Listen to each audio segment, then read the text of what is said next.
Hello friends, आपल्या सर्वांची आवडती मालिका लपंडाव या मालिकेच्या आजच्या मंगळवार 11 ऑगस्टच्या एपिसोडमध्ये एकानंतर एक धमाकेदार ट्विस्ट आले आहेत. फ्रेंड्स, आजचा एपिसोड खूप भारी होता. मग नेमकं घडलंय तरी काय? तर आजच्या एपिसोडमध्ये कान्हा आणि तेजस्विनी या दोघांनी मिळून सखी, गौतम, परशुराम, मीनाक्षी या सगळ्यांना चांगलंच गुंडाळलंय. या चौघांनी मिळून आपल्या घरात जी आहे ती मनस्विनी नाहीये याबद्दलचे सगळे पुरावे समोर ठेवले. पण कान्हा आणि तेजस्विनीने असा मास्टर प्लॅन तयार केला की हे चौघेही तोंडावर आपटले आणि हीच खरी मनस्विनी आहे हे सगळ्यांना कळलंय. मग कान्हा आणि तेजस्विनीने असा कोणता डाव रचला होता, नेमकं केलंय तरी काय, हे जाणून घेण्यासाठी हा व्हिडिओ शेवटपर्यंत नक्की पहा. फ्रेंड्स, आजच्या एपिसोडच्या सुरुवातीलाच सकाळ होते. परशुराम आणि गौतम हे दोघे सखी आणि कान्हाच्या रूममध्ये असतात आणि गौतम सांगतो की मी काल रात्री मनस्विनीला बाजारात पाहिलं, ती गजरा खरेदी करत होती. हे ऐकून सखी आणि कान्हाला जबर धक्का बसतो. कान्हा विचार करतो, तेजस्विनी मॅडम तुम्ही हे काय करताय?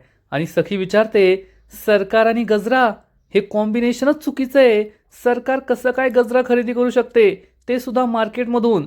एकतर तिला गजरा आवडत नाही, ती कधी गजरा घालत नाही, आणि जरी तिला गजऱ्याची घालायची इच्छा झाली तर ती ऑर्डर करेल, नोकरांना पाठवेल, स्वतः कधीच नाही जाणार. हे कसं शक्य आहे? आणि मग कान्हाला तर एकच काम असतं की हे सगळं कसं खोटं हे सिद्ध करायचं. कान्हा म्हणतो, काका तुमचा काहीतरी गैरसमज झाला असेल. ती सरकार असूच शकत नाही. इम्पॉसिबल हे, अशक्य आहे, अशक्य आहे. सरकार आणि गजरा कॉम्बिनेशनच चुकीचं आहे. गौतम म्हणतो, कबीर मी स्वतःच्या डोळ्यांनी पाहिलंय तेथे सरकारला. मी सरकारला ओळखणार नाही, मनस्विनीला ओळखणार नाही, असं कसं होऊ शकतं? काय बोलतोयस तू हे? कान्हा म्हणतो, नाही काका, कसं आहे, पावसा पाण्याचे दिवस आहे. पाऊस खूप असेल, मार्केटमध्ये गर्दी किती असते, त्यामुळे तुम्हाला असा भ्रम झाला असेल की ती सरकार आहे. पण ती सरकार नसेल, ती दुसरीच कुणीतरी असेल. तेवढ्यात परशुराम म्हणतो, नाही कबीर, मला सुद्धा हे खरं वाटतंय. कारण काल रात्री मी सरकारला चक्क कॅबने घरी येताना पाहिलं. मी बाहेर पार्किंगमध्ये होतो आणि सरकार कॅबमधून खाली उतरली आणि घरात आली. हे ऐकून तर सखी, गौतम, कान्हा या सगळ्यांना जबर धक्का बसतो. आता याला काय बोलावं हा प्रश्न कान्हाला पडतो. आणि इकडे तेजस्विनी घरात कोणाचं लक्ष नाहीये म्हणून गुपचूप घरातील देवघरामध्ये येते आणि गणपती बाप्पांसमोर जाऊन बसते आणि गणपती बाप्पांसमोर हात जोडते, गणपती बाप्पांना हळदी कुंकू वाहते आणि म्हणते, गणपती बाप्पा माफ करा मला. त्यानंतर तेजस्विनी गणपती बाप्पांसमोर दिवा लावते. गणपती बाप्पांसमोर दिव्या लावल्यानंतर तेजस्विनीच्या डोळ्यात पाणी येतं आणि हात जोडून ती गणपती बाप्पाची माफी मागते. बाप्पा खरंच माफ करा, मला चोरून लपून तुमची पूजा करावी लागतीये. मी सगळ्यांसमोर तुमची पूजासुद्धा करत नाही, तुमच्यासमोर हातसुद्धा जोडू शकत नाही. कारण मी मनस्विनी बनली आहे आणि मनस्विनी देवाधर्माचं काहीच करत नाही. त्यामुळे मला तिच्यासारखं वागावं लागतंय. परंतु मला हे सगळं सहन होत नाहीये. तुम्ही समोर असताना तुमच्यासमोर हात न जोडणं, नतमस्तक न होणं याचा मी कधी विचारही करू शकत नाही. पण मला माझ्या मुलीसाठी हे सगळं करावं लागतंय. आणि कान्हा मला म्हणालाय की जास्त दिवस मला हे सगळं नाही करायचंय, फक्त थोडे दिवस मला हे मनस्विनीचं नाटक करायचंय आणि मग त्यानंतर मी तुमची मनोभावे सेवा करेल, मी तुमची पूजा करेल, प्रार्थना करेल. पण आत्तासाठी मला माफ करा, असं म्हणून तेजस्विनी गणपती बाप्पांची माफी मागते. आणि तेवढ्यात तिचं लक्ष पोथ्यांवर जातं जे गणपती बाप्पांसमोर ठेवले आहेत. आणि या पोथ्यांवर जो कपडा असतो त्यावर खूप धूळ साचलेली असते. तेजस्विनी विचार करते, या कपड्यावर किती धूळ साचली आहे. आणि त्याच वेळेस मीनाक्षी मंदिरात येणार तर तिला दिसतं की सरकार देवासमोर बसली आहे आणि मीनाक्षी तेथेच लपून उभी राहते. पण तेजस्विनीला हे माहीत नसतं की मीनाक्षी आपल्या मागे उभी आहे. आणि तेजस्विनी हा जो पोथ्यांवरचा कपडा असतो तो झटकते, धूळ झटकते, सगळी साफसफाई करते आणि ती धूळ झटकून हा कपडा परत ठेवणार इतक्यात तिला परशुराम, मीनाक्षी आणि गौतमने लपवलेले पुरावे, सिझेरियन फाईल, ब्लड रिपोर्टची फाईल हे सगळं तेथे दिसतं आणि तेजस्विनीला धक्काच बसतो. मीनाक्षी खूप घाबरते आणि विचार करते, अरे देवा, हे काय झालं? आम्ही एवढ्या मेहनतीने पुरावे मिळवले होते आणि ते पुरावे येथेच राहून गेले. आता सरकारच्या नजरेला ते पुरावे आलेत, याचा अर्थ सरकार ते पुरावे पाहणार. तिला लगेच कळेल की आम्ही तिच्या विरुद्ध हे सगळे पुरावे मांडले होते आणि मग सगळं संपणार, सगळं संपणार, आमची सगळी मेहनत वाया जाणार, सरकार हे पुरावे नष्ट करून टाकेल असा विचार करून मीनाक्षीला खूप टेन्शन येतं आणि तेजस्विनी या फाईल्स उघडून पाहते. एक एक करून ती सगळ्या फाईल्स उघडत असते आणि मीनाक्षी बिचारी घाबरलेली असते. आणि या फाईल्स पाहताच तेजस्विनीला समजतं की हे सगळे आपल्या विरुद्धचे नाही तर मनस्विनी विरुद्धचे पुरावे आहेत, जे सखी आणि कबीरने मिळवले असतील आणि येथे तिच्या भीतीने लपून ठेवले असतील. यामध्ये माझी सिझेरियन फाईले, मनस्विनीचे ब्लड रिपोर्ट्स आहे. याचा अर्थ त्यांनी हे सगळे पुरावे गोळा करून ठेवलेत आणि येथे सुरक्षित ठिकाणी ठेवलेत हे तेजस्विनीला समजतं. आणि तेजस्विनी लगेच पुन्हा एकदा या फाईल्स तेथेच पोथ्यांखाली लपवून ठेवते. हे पाहून मीनाक्षीला आश्चर्य वाटतं. तेजस्विनी गणपती बाप्पांना नमस्कार करते आणि तेथून निघून जाते. मीनाक्षीचा विश्वासच बसत नाही की सरकारला तिच्या विरुद्धचे सगळे पुरावे सापडले आणि ती पुरावे न घेऊन जाता तेथेच ठेवून निघून गेली. मीनाक्षी याचाच विचार करत असते आणि इकडे सखी ही परशुरामला विचारते, काय सरकार कॅबने घरी आली? परशुराम सांगतो, हो, ती काल रात्री कॅबने घरी आली होती. सखी म्हणते, हे कसं शक्य आहे? तिला तर कॅब वगैरे आवडत नाही, ती नेहमी स्वतः ड्राईव्ह करून जाते.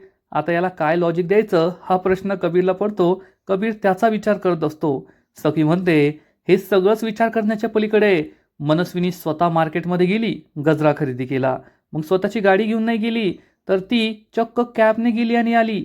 हे सगळं काही कळतच नाहीये. या सगळ्यांची चर्चा सुरू असते तेवढ्यात कान्हा म्हणतो, काका, कॅबने जाणं येणं काही एवढी मोठी गोष्ट आहे का? श्रीमंत लोक सुद्धा कॅबने जातात, त्यात काय एवढा विचार करण्याची गोष्ट आहे? नॉर्मल गोष्ट आहे ती. आणि सगळेजण कान्हाकडेच पाहत राहतात. कान्हा म्हणतो, कदाचित असं झालं असेल, तिची गाडी खराब झाली असेल, ड्रायव्हर नसेल, काहीही कारण होऊ शकतं ना. अशा वेळेस माणूस कॅब करतो, नॉर्मल गोष्ट आहे ती. यावरून लगेच ती मनस्विनी नाहीये असा संशय घेणं चुकीचं आहे. परशुराम म्हणतो, बरोबर आहे तुझं कान्हा, पण तिने ड्रायव्हरला बोलवलं असतं, ती कॅबने का आली असती? आणि गजऱ्याचा प्रश्न आहेच ना, गजरा आणि सरकार हे कॉम्बिनेशनच चुकीचं आहे. सखी म्हणते, खरं बोलतोय परशु काका, नक्कीच पाणी कुठेतरी मुरतंय, काहीतरी आहे. तर कान्हा म्हणतो, बेबी सरकार, तुम्ही ना जरा जास्तच विचार करताय, अहो नॉर्मल गोष्ट आहे ती. सखी म्हणते, नाही कबीर, ही नॉर्मल गोष्ट नाहीये, नक्कीच काहीतरी मोठं घडतंय जे आपल्याला अजून कळत नाहीये. आणि तेवढ्यात मीनाक्षी धावत पळत तेथे येते आणि म्हणते, सखी सखी, आपल्या घरात जी आहे ती मनस्विनीच आहे का की कोणी वेगळी आहे? सगळ्यांनाच आश्चर्य वाटतं की मीनाक्षी हे काय सांगतीये. आणि मीनाक्षी म्हणते, आत्ता मी मनस्विनीला पाहिलं, ती चक्क देवळात बसली होती आणि तिला आम्ही देवळात लपवलेले सगळे पुरावे सुद्धा सापडले, ते सिझेरियन रिपोर्ट आणि ब्लड रिपोर्ट. आणि तिने ते पुरावे ताब्यात नाही घेतले तर पुन्हा एकदा त्याच जागेवर लपवून ठेवून दिले. हे ऐकून सखी, परशुराम, मीनाक्षी, गौतम, कान्हा या सगळ्यांना जबर धक्का बसतो. सखी विचारते, पण ते पुरावे मंदिरात कसे? मी तर तुम्हाला सांगितलं होतं ना, ते पुरावे सरकारच्या रूममध्ये लपवा. आता या तिघांना प्रश्न पडतो की सखीला काय उत्तर द्यायचं. गौतम म्हणतो, सखी तुझं बरोबर आहे, तू आम्हाला सांगितलं होतं की ते पुरावे सरकारच्या रूममध्ये लपवा, पण आता ते बोलण्याचा विषय नाहीये. आता प्रश्न हा आहे की सरकारने ते पुरावे का नाही घेतले? जर ती सरकार असती, मनस्विनी असती, तर ते पुरावे तिने लगेच ताब्यात घेतले असते, ते नष्ट केले असते. मग तिने हे पुरावे का ताब्यात नाही घेतले? सखीला समजतं की खरंच नक्कीच काहीतरी मोठी गडबड आहे.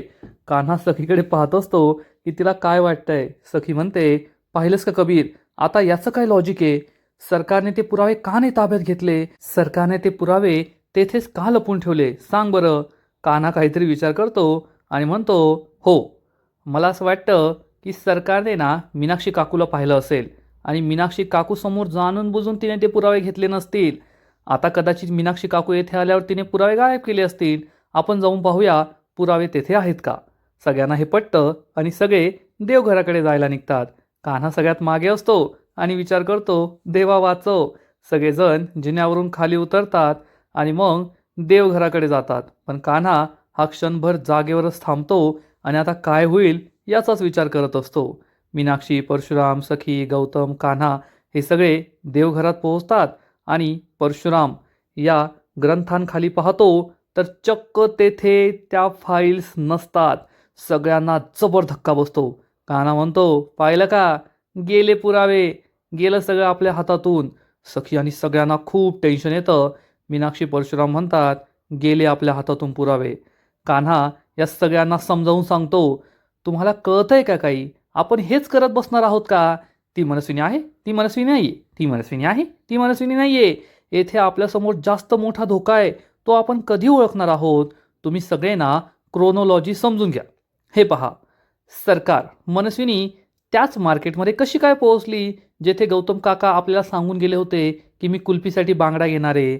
मग जाणून बुजून ती कॅबने आली, म्हणजे कुणी ना कुणीतरी तिला कॅबमधून उतरताना पाहिल आणि संशय येईल. आणि जोपर्यंत मीनाक्षी काकू येथे होत्या तोपर्यंत गुपचूप त्या येथे बसल्या. मीनाक्षी काकू आपल्या रूममध्ये आल्या, त्यांना माहीत होतं हे सगळे डिस्कशन करत बसतील.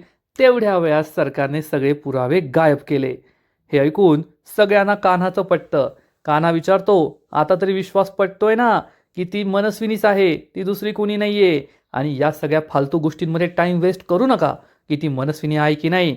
येथे सगळे पुरावे आपल्या हातून गेले, त्याचं काय करायचं याचा विचार करा. सखी रडू लागते आणि म्हणते, संपलंय सगळं. एवढ्या मेहनतीने आपण ते पुरावे मिळवले होते आणि सगळे पुरावे आपल्या हातून गेले. नाही नाही, आता काहीच होऊ शकत नाही. आपण आता कधीच सिद्ध करू शकणार नाही की ती मनस्विनी आहे, तेजस्विनी नाहीये. परशुराम, मीनाक्षी, गौतम सगळे खूप निराश होतात, दुःखी होतात. पण कान्हा त्यांना हिंमत देतो आणि म्हणतो, का का नाही सिद्ध करू शकत? ती एकटी आहे तरी हार मानत नाही आणि आपण 5 पांडव आहोत तरी हार मानतोय. चला आत्ताच्या आत्ता सरकारच्या रूमवर हल्लाबोल करूया आणि आपले सगळे पुरावे परत मिळूया. ही आयडिया सगळ्यांनाच आवडते.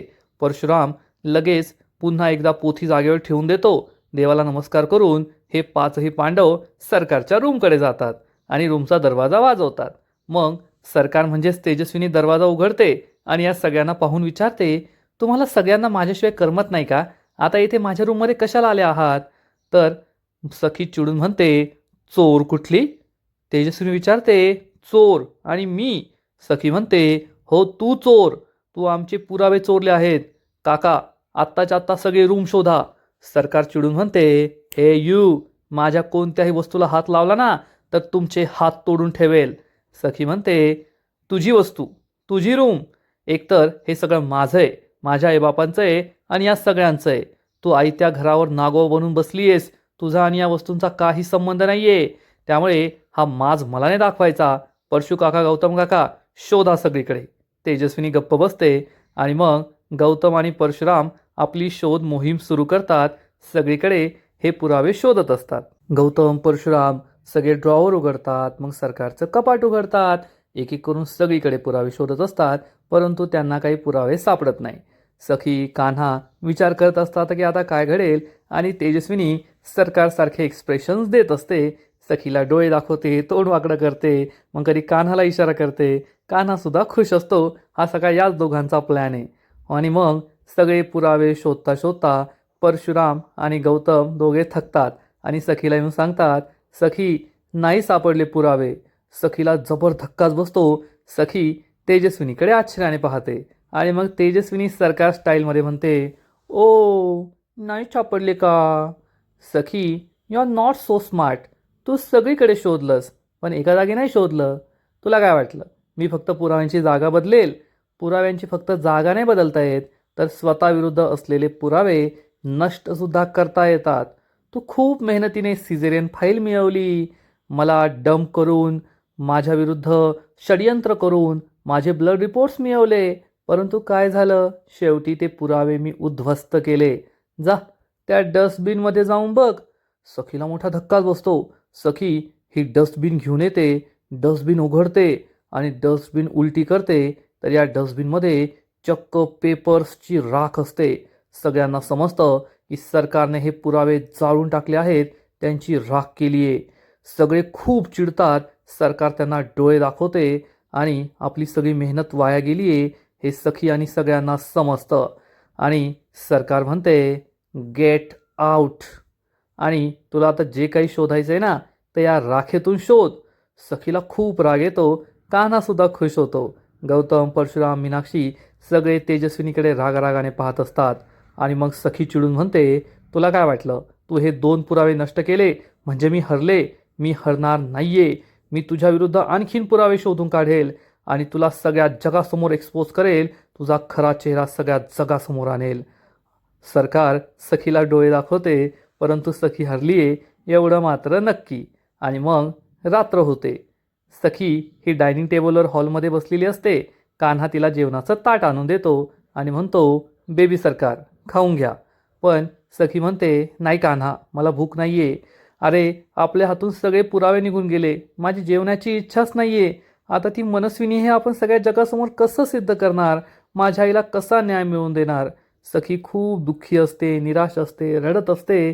आणि कान्हा मात्र खूप दुःखी होतो. सखी दुःखी आहे तर कान्हाला सुद्धा वाईट वाटतं.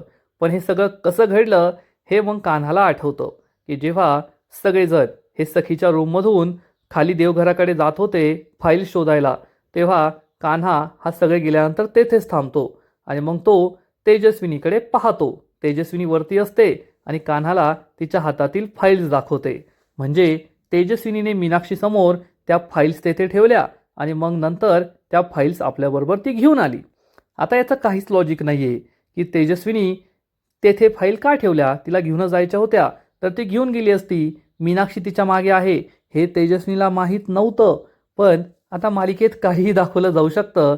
कान्हा खुश होतो आणि मग तेजस्विनी ही लगेच तिच्या रूममध्ये येते.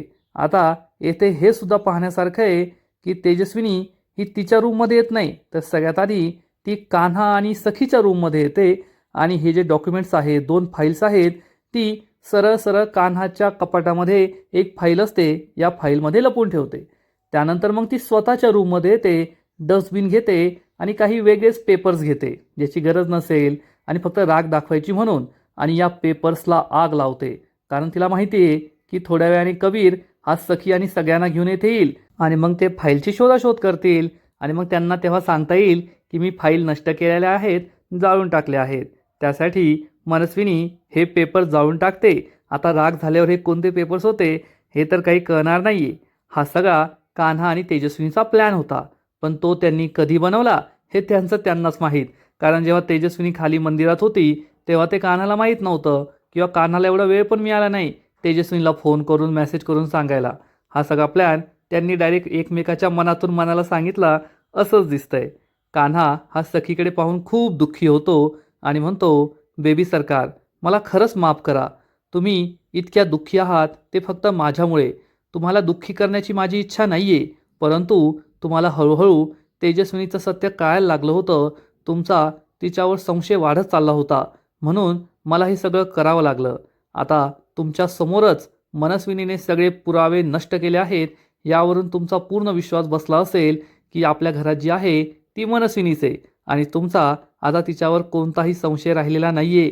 मला हेच साध्य करायचं होतं आणि मी ते केलंय, असा विचार करून कान्हा हा खुश पण होतो आणि दुःखी पण होतो. आणि इकडे सखी मात्र खूप दुःखी असते. एवढ्या मेहनतीने आपण पुरावे मिळवले आणि सगळे पुरावे फेल झाले याचं तिला खूप वाईट वाटलेलं असतं. ती दुःखी असते आणि आजचा एपिसोड येथेच संपतो. फ्रेंड्स, लपंडाव मालिकेचा आजचा एपिसोड खरंच खूप भारी होता, खूप इंटरेस्टिंग होता. कान्हा आणि तेजस्विनीने सगळ्यांना चांगलंच गंडवलंय, फसवलंय. पण सखी मात्र खूप दुःखी झाली आहे. आपल्या हातून सगळे पुरावे नष्ट झाले, इतकी मेहनत वाया गेली याचं तिला वाईट वाटतंय. पण आता कान्हाचा पुढचा प्लॅन काय आहे हे तर नंतरच कळेल. आज खऱ्या मनस्विनीचं काही दर्शन झालं नाही हे मात्र खरं. फ्रेंड्स, लपंडाव या मालिकेचा आजचा एपिसोड खरंच खूप भारी होता, इंटरेस्टिंग होता. परंतु या मालिकेचा पुढील एपिसोड आणखीन भारी असणार आहे. आणखीन मोठा ट्विस्ट या मालिकेत येणार आहे. मग नेमकं घडणार तरी काय.